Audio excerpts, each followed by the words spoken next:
As the day unfolded across the Interstate 95 corridor, what began as another hot, humid summer afternoon rapidly transformed into a scene of widespread destruction and chaos. From Washington to Baltimore, through Philadelphia, and up into New York City, millions of residents found themselves in the path of a massive, fast-moving line of severe thunderstorms that would leave entire communities in the dark, disrupt transportation, and test the resilience of city services and emergency responders.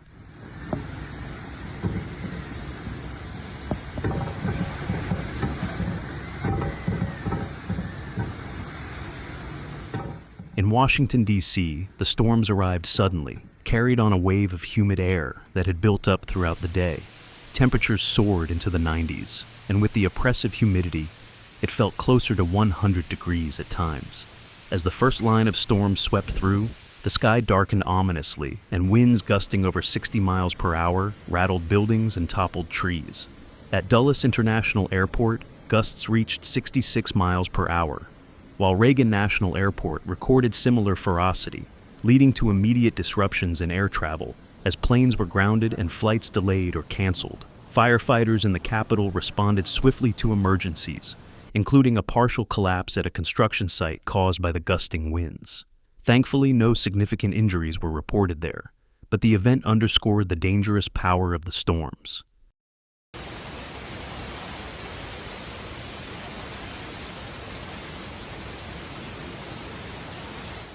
Moving swiftly northeast, the same storm system hammered Baltimore. Streets became littered with branches and downed power lines as winds howled through the city. Lightning illuminated the skyline repeatedly, and rain fell in torrents, overwhelming storm drains and turning major roadways into rivers. Residents took shelter wherever they could, as warnings echoed across radio, television, and mobile alerts. Emergency services worked tirelessly to clear debris and assist those caught in the path of falling trees and flying debris. As the storms advanced into Philadelphia, their destructive force showed no signs of weakening. Winds ripped through suburban neighborhoods, toppling century-old trees and snapping utility poles. Montgomery County was hit particularly hard, with more than 48,000 customers left without electricity as the storm pushed through. In Delaware and Bucks counties, tens of thousands more found themselves in the dark. In the city itself, roughly 5,000 customers lost power as lightning strikes and wind damage compounded the impact on an already strained grid.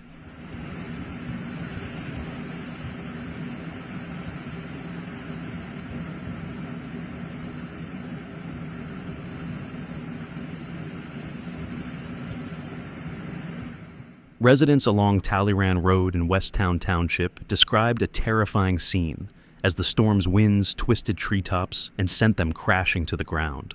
Joseph Staroga, who has called the area home for more than a decade, recalled the moment the warning came through on his phone. He and his family rushed to shelter as the wind roared outside, grateful that their home was spared direct damage. Just a mile away, on Westbourne Road, the storm's fury ignited a house fire after a tree brought down power lines. Fire crews battled the blaze into the evening, working through challenging conditions to prevent further spread. By the time the storms reached New York City, their toll was already being felt across multiple states. Central Park became the scene of a harrowing lightning strike that injured 15-year-old Yasin Khalifa. He had taken shelter beneath a tree, waiting for the storm to pass, when lightning struck the very tree he was leaning against. Knocked unconscious for several seconds, Yasin awoke disoriented and unable to move or speak. His friends called for help, and emergency responders transported him swiftly to the hospital. Against the odds, he survived with second-degree burns but no permanent nerve damage. A reminder of the unpredictable danger lightning can pose in these storms. Man, look at this shit. Feel like a tornado about to hit. Cable what? Oh, yeah. Might lose power, this motherfucker. That's crazy. Y'all see this shit?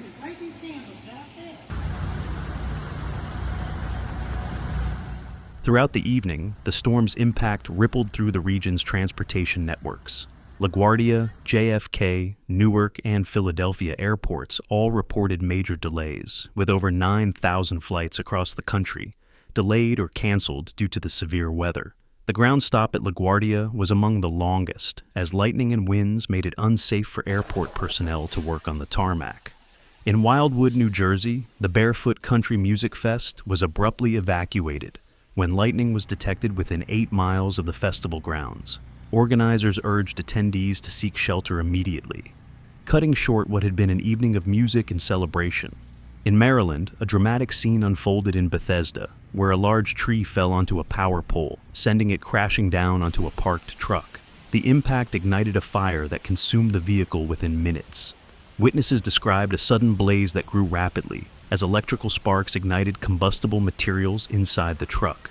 Fortunately, no one was inside at the time, and firefighters brought the fire under control.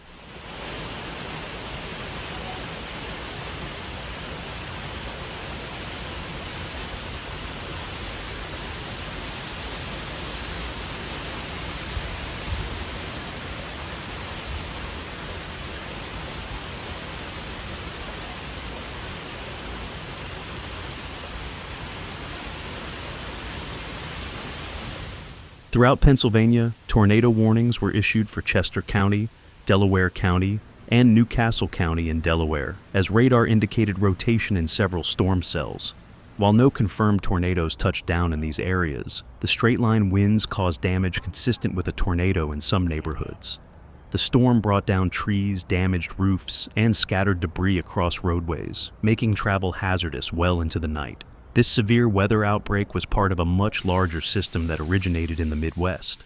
A derecho, a long-lived, fast-moving windstorm, had already carved a path of destruction across nearly 600 miles from Illinois to Pennsylvania, bringing with it reports of tornadoes in Missouri, Illinois, and Michigan.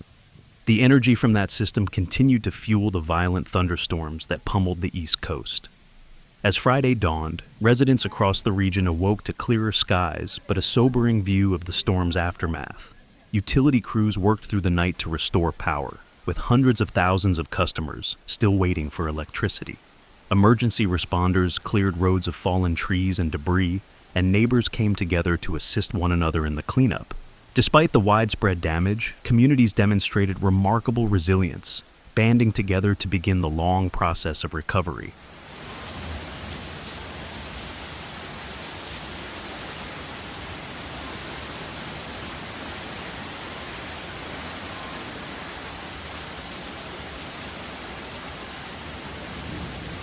Holy crap. Thank you for watching. See you in the next video.